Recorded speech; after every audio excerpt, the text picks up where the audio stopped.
কইস কি রে কইস কি রে কইস কি রে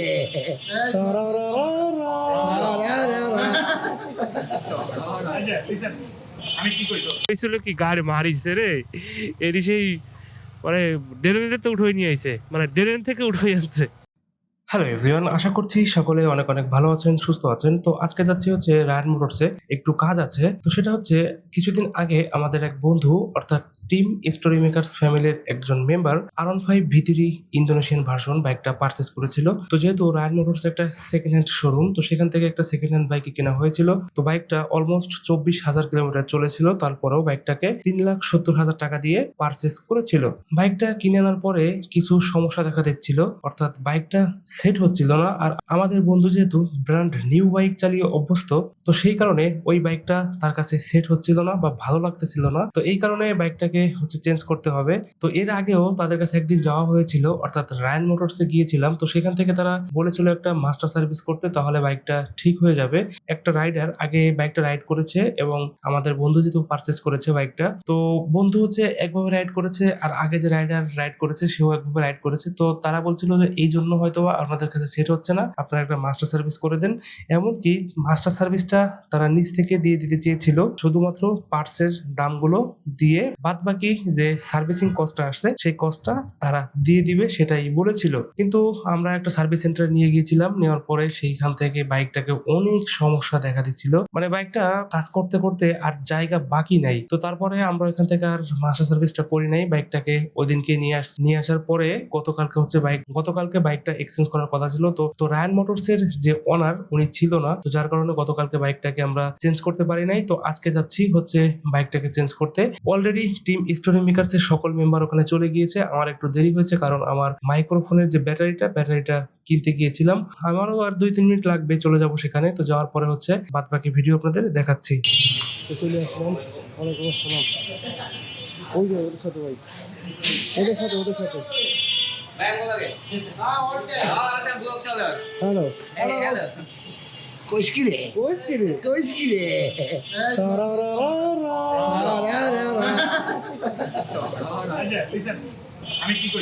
রায়ান মোটরসের ভিতরে আমি গেছিলাম, কিন্তু ওইখানে আসলে ভিডিও করে এলাও না, যেহেতু এটা সেকেন্ড হ্যান্ড শোরুম, তাদের প্রাইভেসির কিছু ব্যাপার আছে। তো যার কারণে ওইখানে ভিডিওটা আমি করলাম না। তো আমাদের গাড়ি মোটামুটি অলমোস্ট ফিনিশড, গাড়ি নেওয়া। যেভাবে হোক, টাকা শর্ট থাকুক আর যা থাকুক, জীবনে এমন কিছু বন্ধু থাকলেই সব কিছু সম্ভব। তো ফাইনালি এই বাইকটা তাদের কাছে এবার দিয়ে যাচ্ছি, আবার নতুন করে একটা বাইক নিচ্ছি। তো কোন বাইকটা নিচ্ছি একটু পরেই আপনারা জানতে পারবেন এবং একটু পরেই আপনাদের দেখাচ্ছি। আর এই যে আমার লেজেন্ডারি বাইক পালসার মাই সুন্দরী, তো সুন্দরীকে আরো কিছুদিন চালাবো, তারপরে হচ্ছে এটাকে সেল করে দিয়ে আমি ওইরকম একটা ফেজার নিব। আপাতত এটা সেল যদি করে দেই পালসারটা, এটা যেহেতু গোপালগঞ্জের নাম্বার, এটা আমার এলাকায় সেল করতে হবে।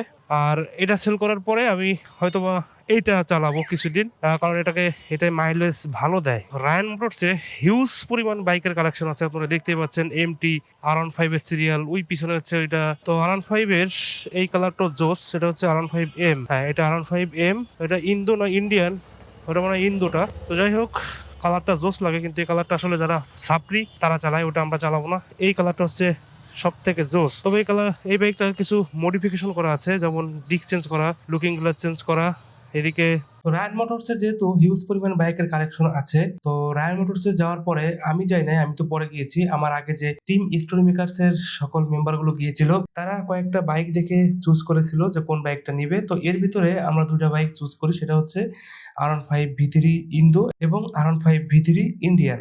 তো ইন্ডিয়ানটা একটু বেশি ফ্রেশ, কিন্তু আমরা এখানে ডিসাইড করতে পারতেছিলাম না যে আমরা কোন বাইকটা আসলে নিব। কিন্তু দুই বাইকের প্রাইস একটু ভিন্নতা ছিল, তো যার কারণে আমাদের একটু ডিসিশন নিতে সময় লাগছিল যে আমরা কোন বাইকটা নিব, এবং টাকা পয়সা ম্যানেজ করার ব্যাপার ছিল, যেহেতু আমাদের R15 ইন্দো ভার্সন এক্সচেঞ্জ করার পরে কিছু টাকা মাইনাস করা হয়েছে, এবং মাইনাস করা টাকা বাদ দিয়েও আরো কিছু টাকা অ্যাড করা লাগবে, সেই টাকা ম্যানেজ করতেছিল। এর ভিতরে আবার আজান দিয়ে দেয়, যার কারণে সকলে নামাজ পড়তে যাওয়ার কারণে আমরা ওয়েট করতেছিলাম তারা আসার জন্য। তো আমি আসলে বাইকগুলো ঘুরে ঘুরে দেখছিলাম এবং কোন বাইকটা নিব সেটাও চুজ করছিলাম। তো আসলে আমরা একটা বাইক অলরেডি চুজ করে ফেলেছি যে কোন বাইকটা নিব, এবং আমাদের যে টাকাটা ছিল সেই টাকাটাও ম্যানেজ হয়ে গিয়েছে। শুধুমাত্র রায়ান মোটরসের কর্তৃপক্ষ আসলেই আমরা পেমেন্টটা করে বাইকটা নিয়ে যাব। আর আমাদের মুন্না বাইকটাকে বের করতেছে শোরুম থেকে, দেখতেই পাচ্ছেন। ও ভালো একজন রাইডার। অনেকে বলতেছিল এই চিপাতে নাকি বাইকটা বের করতে পারবে না, কিন্তু ও সহজেই বাইকটা বের করে ফেলেছে। তো বাইকটা বের করেই আমাদের মুন্না টেস্ট ড্রাইভে চলে গেল বাইকটা আসলে কেমন এবং স্মুথ টেস্ট দেখতে গেল। ভাই রে ভাই, আসলেই যে প্রিমিয়াম সেগমেন্টের বাইক আর কমিউটার সেগমেন্টের বাইকের ভিতরে আকাশ পাতাল তফাৎ। মানে বাইকটা টান দিলে এর যে রেডি পিক আপ, যদিও বাইকটা অলমোস্ট 8,000 কিলোমিটার চলেছে, এই যে 8,129 কিলোমিটার, তারপরও বাইকটার যে স্মুথনেস রে ভাই, মানে এটা বলার বাহিরে। ও সেই, তো বাইকটাকে শোরুম থেকে বের করে আনলাম। বাইকে ফুয়েল আছে কিনা আমি জানি না। তো আসলে বাইকটা আসলেই জোস জোস। মানে আগে যে R15টা নিছিল, মানে V3, মানে বজরা কোয়ালিটির যে বাইক থাকে না, তার ভিতরে একটা মনে হয় ড্রেন থেকে উঠায় আনছিল। তো এই হচ্ছে ব্যাপার। তো আমি যখন ওই যে R15 V3 ইন্দো ভার্সনটায় টান দিছিলাম প্রথমে, মনে হয়েছিল কি গাড়ি মারিছে রে। এরই সেই মানে ড্রেনে তো উঠে নিয়ে আইছে, মানে ড্রেন থেকে উঠে যাচ্ছে। মানে আমি যখন এটা উঠলাম, তখনই আমার মন থেকে অনায়াসে বেজে উঠলো যে কোষ কি রে, গাড়ি তো মারিছে, এ তো সেই বাইক। সো ফাইনালি আমাদের ওই ইন্দো মনস্টার ভার্সনটাকে বাদ দিয়ে আমরা নিয়ে নিলাম হচ্ছে ইন্ডিয়ান ভার্সন। এটা অনলি 8,130 কিলোমিটার চলা। বাইকটা যে এত স্মুথ, মানে কি বলবো। তো এর একটা রিভিউ ভিডিও আসবে কিছুদিন পরে, তো তখন আপনাদের জানাবো যে বাইকটা আসলে কেমন। সো আমাদের বাইকটার কাগজপত্র কাজ কমপ্লিট, আর এখন হচ্ছে বাইকটা নিয়ে আমরা বাসায় চলে যাব। আমাদের বন্ধু আলামিন বাইকটার যে বড় চাবি আছে ওই চাবিটা ধরছে।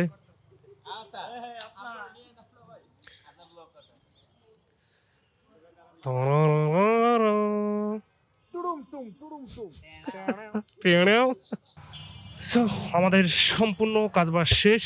এখন আমাদের বাসায় যাওয়ার পালা। বাইকটাতে নাম্বার করা লাগবে, নাম্বার করা বাকি আছে। তো আমি লাফ দিয়ে উঠে পড়ি আমার সুন্দরীর গাড়ির উপর, যাতে সুন্দরী আমাকে নিয়ে চলে যেতে পারে। তো আমার সুন্দরীরে নিয়ে কোনো ব্লগ করা হয় না এ পর্যন্ত। অলমোস্ট 70,000-এর কাছাকাছি আমি চালিয়ে ফেলেছি, তারপরও আমি কোনো ভিডিও বা কোনো কিছুতে আমার সুন্দরীকে অ্যাড করিনি, কারণ এটা যেহেতু পার্সোনাল বাইক, সেটা পার্সোনালি থাকুক, এটা হচ্ছে বিষয়। ও, কংগ্রাচুলেশনস ফর নিউ বাইক। এখন কি খুশি? আমরাও খুশি বাবু ভাই। এখন ঘুম হবে ঠিক মতো।